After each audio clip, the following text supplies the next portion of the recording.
A London Trio by Haydn, flutist Jean-Pierre Rampal and Wolfgang Schultz, bassoonist Gilbert Audin. 8:28. Let's March, a Norwegian march by Edvard Grieg.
Lord Grieg's Norwegian March with the Malmö Symphony, conducted by Bjarte Engeset.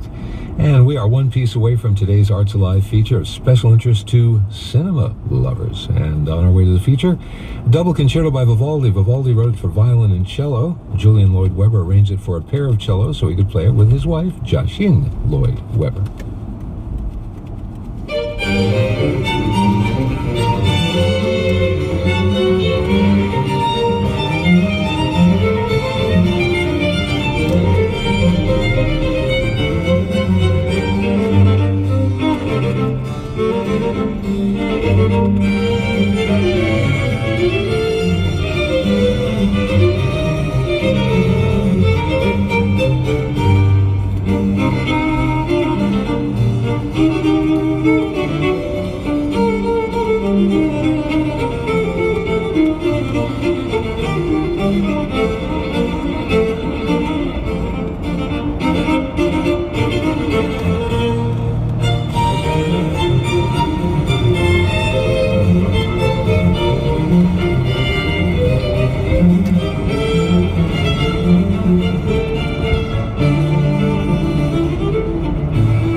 Concerto by Vivaldi, played by cellist Julian Lloyd Webber and Joachim Lloyd Webber, with the European Union Chamber Orchestra.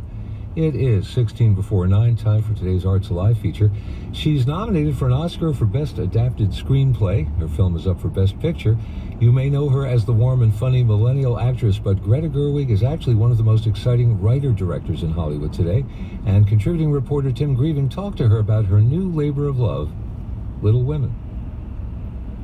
Greta Gerwig grew up with Louisa May Alcott's classic novel Little Women. It's a story that ennobles family relationships, everyday domestic life, and the dreams and ambitions of girls in a time when those ambitions weren't very welcome. In her Oscar-nominated screenplay, she ingeniously makes it a Greta Gerwig original while remaining extremely faithful to the source material. Something I wanted was to create these echoes all over the movie.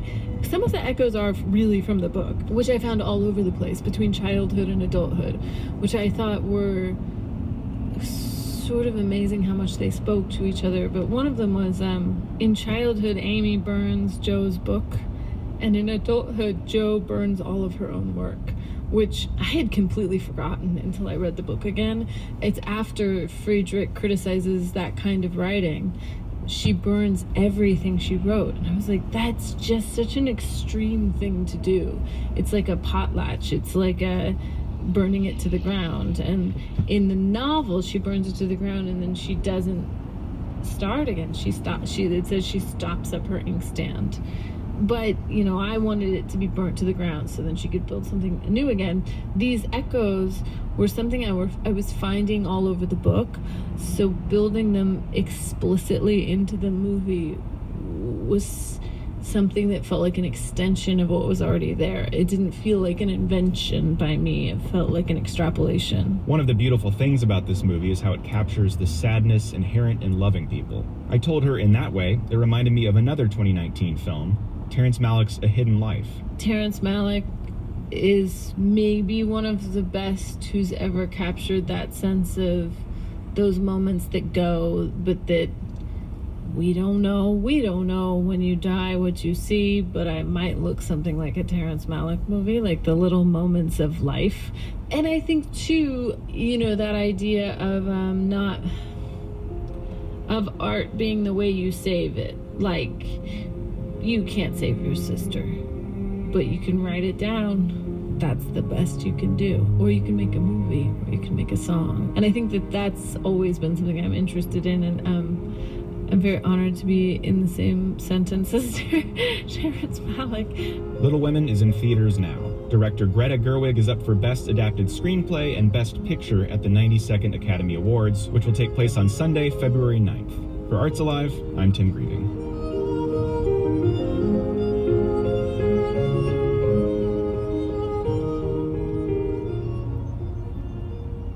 And to hear Tim's full conversation with Greta Gerwig, please visit kusc.org/artsalive. Here's a waltz by Chopin, played by Zoltan Kocis.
Waltz by Chopin, played by Zoltan Kocis. And this morning, that's actually your warm-up waltz to this cut from our album of the week. The performance was recorded on New Year's Day in Vienna, the big New Year's concert. The album was released just 9 days later, on January 10th, and now here, just a couple of weeks after the release, we featured as our album of the week. That's a quick turnaround. As you might expect, New Year's Day in Vienna features a very generous helping of works by members of the Strauss family. This by the Waltz King, Johann Strauss Jr., Rejoice in Life. Andres Nelsons conducts the Vienna Philharmonic.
from the big Viennese New Year's concert 2020. Since the Boston Symphony, from the big game, the Viennese New Year's concert, from 2000 was Rejoice in Life. Andres Nelson's music director of the Boston Symphony became just after this year with the benefit. That was Rejoice in Life. That more on Strauss Jr. Part of not just a New Year's album, but the KUSC album of the week. Find out more about it on our website, kusc.org, and there you'll find a handy link to purchase it if you would like to. And I will remind you that for numbers that are eminent core through kusc.org, it will benefit classical KUSC. 1 minute before 9, 1 minute before World Chart in the morning. San Diego Symphony's principal guest conductor, Edo Gavard, leads the symphony in a celebration of Beethoven's 250th birthday this January at Tophet Symphony Hall at Jacobs Music Center. Here's some of the composer's most iconic masterpieces, including Beethoven's Fifth Symphony, the Overture to Egmont, and Symphony No. 6, the Pastoral.